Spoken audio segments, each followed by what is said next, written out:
everybody, and good Sunday morning to you. It's 21 News Chief Meteorologist Eric Wilhelm here. You know, this is not my first rodeo. I've been talking for days now about how this is a long-duration event. This is a 48-hour snowfall. It's not all coming at once. But I knew that despite how many times I say that, there's going to be some people who wake up this morning thinking, where's all this snow? This was overhyped.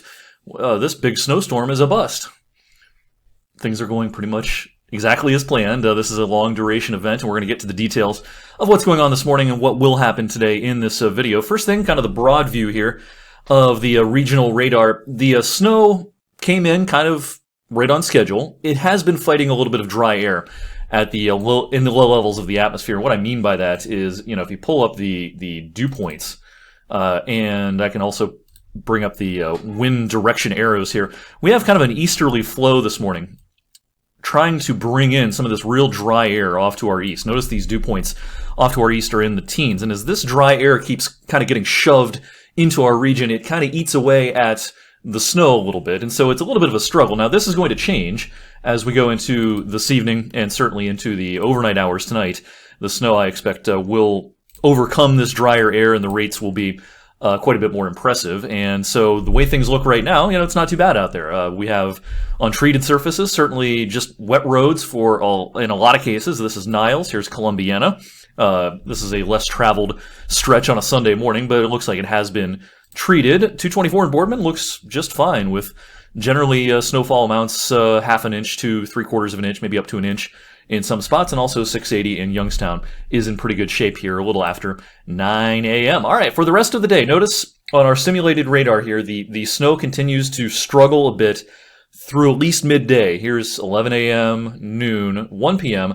By afternoon, from south to north, it's going to take a while in the north, but it'll get there. But from south to north, some steadier and heavier snow will start to encroach upon the area. And I think this will become especially problematic after sunset. This afternoon, it's dead cloudy out there today, but we still have some incoming solar radiation getting through those clouds.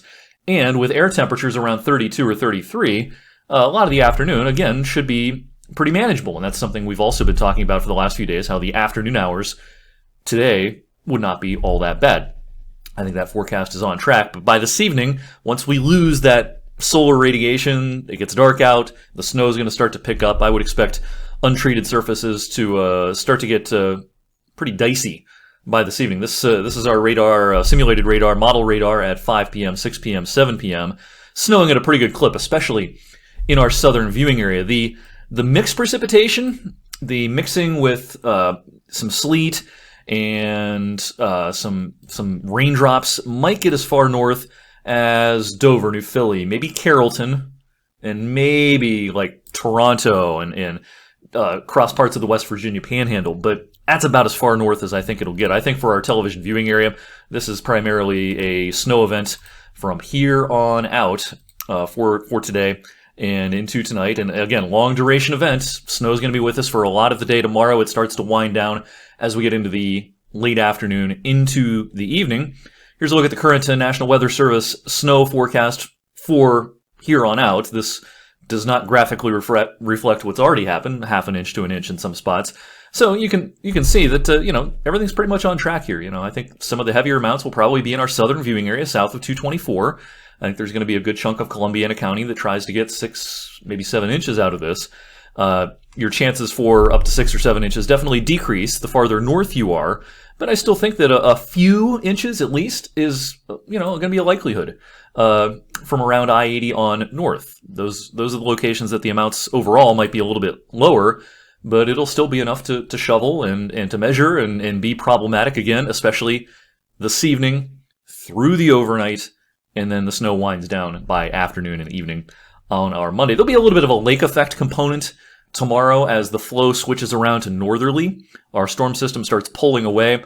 We get a little more of a northerly component to the wind, and so there'll be a little lake enhancement tomorrow. So even though overall the highest snow totals in our area will be in the southern viewing area, the northern viewing area, especially, say, northwestern Trumbull County, may be in a favorable spot to get a little bit of lake enhancement tomorrow. That's also kind of something we'll be keeping an eye on. So stay safe out there. Again, we're not going to have tremendous issues during the daylight hours today, but don't let your guard down. This is a long duration event, and things can get dicey this evening and overnight and into our Monday morning.